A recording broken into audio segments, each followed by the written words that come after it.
இப்போது சமாதான ஏஜி சபையின் தலைமை போதகர் பாஸ்டர் ஆர் கிளாரன்ஸ் மருதையா அவர்கள் தேவனுடைய செய்தியை கொண்டு வருவார்கள்.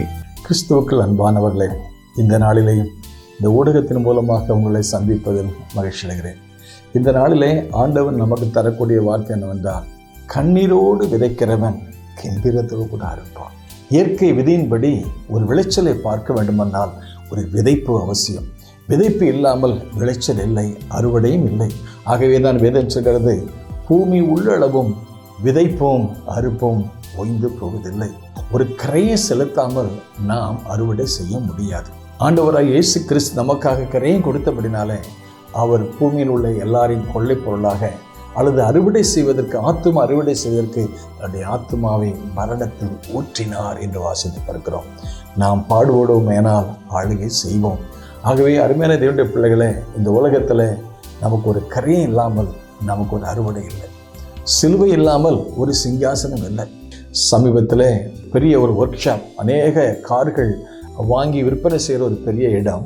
அந்த கார் கம்பெனியிலே போய் நான் பார்த்தபொழுது நூற்றுக்கணக்கான தொழிலாளிகள் வேலை செய்கிறார்கள்.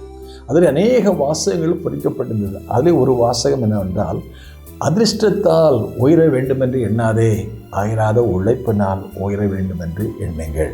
நமக்கு எல்லாருக்கும் உடனே பணக்காரன் ஆயிரணும், உடனே பெரிய ஆள் ஆயிரணும், உடனே ஒரு நல்ல உயர்ந்த நிலைக்கு வரணும்னு நம்ம நினைக்கிறோம்.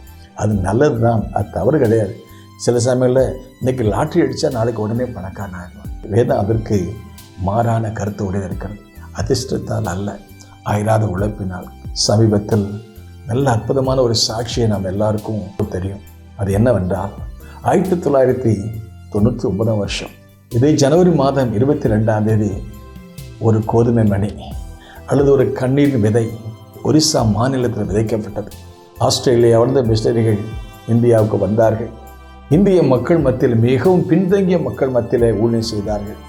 கிராமங்கள் மத்தியிலே ஒரு இந்தியன் போகாத இடத்திற்கு ஒரு ஆஸ்திரேலிய தேவ மனுஷன் ஒரு மிஷனரி போய் அந்த மக்களுடைய உயர்வுக்கும் அந்த மக்களுடைய நல்வாழ்வுக்கும் பிரயாசப்பட்டார்.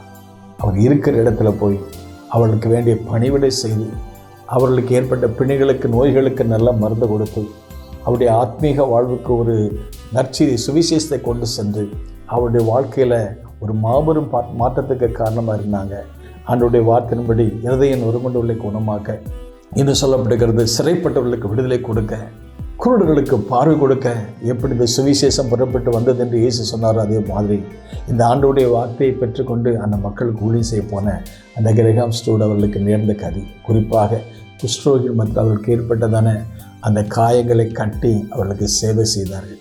இதை பார்த்து பாராட்ட வேண்டிய மக்கள் அவர்களுக்கு கொடுத்த பரிசு, அவர்களுக்கு எதிராக எழும்பி கிரஹாம் ஸ்டூட் அவர்களையும் அவருடைய 2 பிள்ளைகள் பிலிப் அண்ட் தீமோத்தி 2 பேரையும் ஒரு நாளில் அவர்கள் ஊழியம் செய்து கொண்ட இடத்துல அவளை பிடித்து அவளை ஜீப்பில் வைத்து அவள் மேலே பெட்ரோலை ஊற்றி தீ வைத்து கொடுத்தினார்கள். இந்த நிகழ்ச்சி முழு உலகத்தையுமே தாக்கியது. அன்றைக்கு இருந்த பிரதம மந்திரி, அன்றைக்கு இருந்த ஜனாதிபதி அவர்கள் இது பெரிய ஒரு அவமானத்துக்குரிய செயல் என்று சொல்லி தங்களுடைய துயரத்தையும் ஆழ்ந்த அனுபவத்தையும் தெரியப்படுத்தினாங்க. ஆனால் இதிலே நாம் அறிந்து கொள்கிற காரியம் என்னவென்றால், அன்றைக்கு அந்த மிஷனரி கிரஹாம் ஸ்டூடைய விதை, அவருடைய வாழ்க்கை, 2 பிள்ளைகளையும் அவங்க கண்ணீரோடு விதைத்தாங்க. இன்னும் அவரை பற்றி சொல்லும்போது அவருடைய மனைவி சகோதரி கிளாடிஸ் அவர்கள் தன்னுடைய புருஷனையும் பிள்ளைகளையும் கண்ணீரோடு விதைத்தார்கள்.